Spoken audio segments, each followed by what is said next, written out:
महार वतनातली जमीन म्हणजे काय? ही जमीन विकता येते का? वारसदार या जमिनीवर हक्क दाखवू शकतात का? अंबादास दानवेंनी पार्थ पवार यांच्यावर पुण्यातील जमीन घोटाळ्याचे आरोप लावले आणि समोर आला तो म्हणजे महार वतनातील जमिनीचा मुद्दा। पार्थ पवारांनी ही जमीन कशी काय विकत घेतली यावर अनेक प्रश्न आहेत आणि ते प्रश्न यासाठी आहेत कारण ही जमीन आहे महार वतनातली। महार वतनातील ही जमीन विकता येत नाही असं का? महार वतनातील जमीन म्हणजे काय? या सर्व प्रश्नांची उत्तरं या व्हिडिओमध्ये आहेत, त्यामुळे हा व्हिडिओ नीट पहा, शेवटपर्यंत पहा आणि टाइम्स नाऊ मराठीच्या सर्व माध्यमांना सबस्क्राइब आणि फॉलो करायला विसरू नका।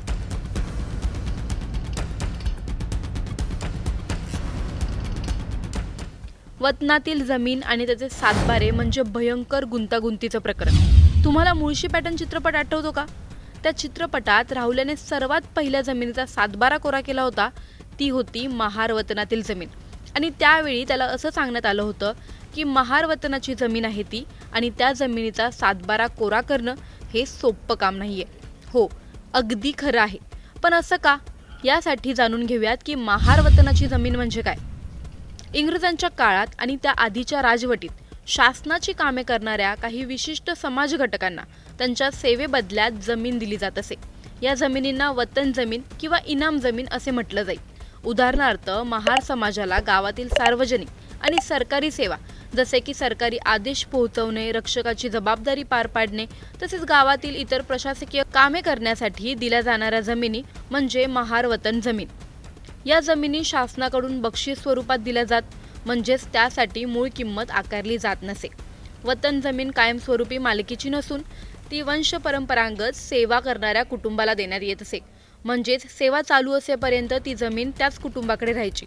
पण जमीन विकणे, हस्तांतर करणे किंवा दुसऱ्याला देणे यावर कडक निर्बंध असतात। काळाच्या ओघात ही व्यवस्था अन्यायकारक आणि शोषणात्मक वाटू लागली।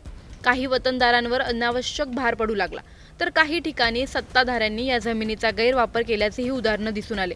त्यामुळे महाराष्ट्र सरकारने 1958 साली वतन निर्मूलन कायदा लागू केला।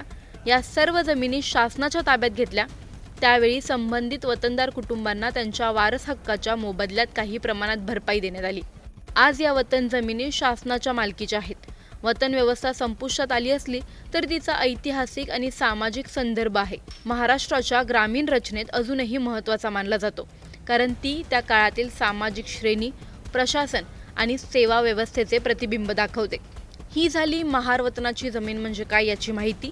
आता पाहूयात ही महार वतनाची जमीन विकता येते का ते। महाराष्ट्र सरकारने 1966 नंतर इनाम आणि वतन व्यवस्था रद्द करण्याचा निर्णय घेतला। त्या निर्णयानंतर सरकारने या जमिनींचा वापर आणि पुनर्वाटपासाठी विशिष्ट नियम लागू केले। पूर्वी वतनदारांच्या नावावर असलेल्या जमिनी जर त्या जमिनींचा वापर अद्यापही संबंधित कुटुंबीय करत असतील तर ठराविक अटींवर त्या जमिनी पुन्हा त्यांच्याकडे देण्याची तरतूद शासनाने केली। या जमिनी पुन्हा त्यांच्याकडे देण्याची तरतूद अर्ज करताना जिल्हाधिकाऱ्यांची मंजुरी आवश्यक असते। जमिनीचे नाव सातबाऱ्यावर चढवताना ठराविक नियमांनुसार फी भरावी लागते। साधारणतः जमिनीच्या मूळ किमतीच्या 20% ते 50% रक्कम शासनाला भरावी लागते। ही भरपाई घेतल्यानंतरच जमीन पुन्हा त्यांच्याकडे दिली जाते। जर जमिनीचा वापर शेतीसाठी सुरू असेल तर भोगवाटादाराला त्या जमिनीचा वापर कायम ठेवता येतो। मात्र शासनाच्या परवानगीशिवाय ही जमीन विक्री, खरेदी किंवा दुसऱ्याच्या नावावर हस्तांतरित करता येत नाही। तसेच पुनर्दान झालेल्या जमिनींचा उपयोग केवळ शेतीसाठीच करायचा आहे, इतर कोणत्याही व्यावसायिक किंवा बांधकामाच्या उद्देशाने वापरण्यास शासनाची परवानगी घेणे बंधनकारक आहे। जर जमिनीचा वापर चुकीच्या पद्धतीने करण्यात आला किंवा अटी मोडण्यात गेल्या तर जिल्हाधिकाऱ्यांना ती जमीन पुन्हा सरकारी ताब्यात घेण्याचा पूर्ण अधिकार आहे। त्यामुळे अशा जमिनींचा वापर नियमांनुसार आणि उद्देशानुसारच करणे आवश्यक आहे, असं महसूल खात्याचं म्हणणं आहे। मग वारसदार महार वतनाच्या जमिनीवर हक्क दाखवू शकतात का? होय, महार वतन जमिनीवर वारसदारांना हक्क असतो, पण तो हक्क सरकारच्या नियमांनुसार आणि जिल्हाधिकाऱ्यांच्या परवानगीनेच वापरता येतो। या जमिनींवर व्यवहार करण्यासाठी जिल्हाधिकाऱ्यांची परवानगी आवश्यक असते आणि नियमांचे उल्लंघन केल्यास जमीन सरकार जमा केली जाते। इथेही भारतीय कायद्यानुसार वारसा हक्काचे संरक्षण केले आहे, पण महार वतन जमिनीच्या बाबतीत सरकारी नियम आणि अटी लागू होतात। तर आता प्रश्न असा निर्माण होतो की जर महार वतनातील जमीन शासनाच्या ताब्यात असते, विकता येत नाही आणि तिच्या व्यवहारासाठी जिल्हाधिकाऱ्यांची परवानगी आवश्यक असते, तर मग पार्थ पवारांनी ती जमीन नेमकी कशा नियमांखाली आणि कोणत्या अधिकाराने विकत घेतली? हा जमीन व्यवहार शासनाच्या मंजुरीने झाला का की काही नियम वाकवून झाला आहे?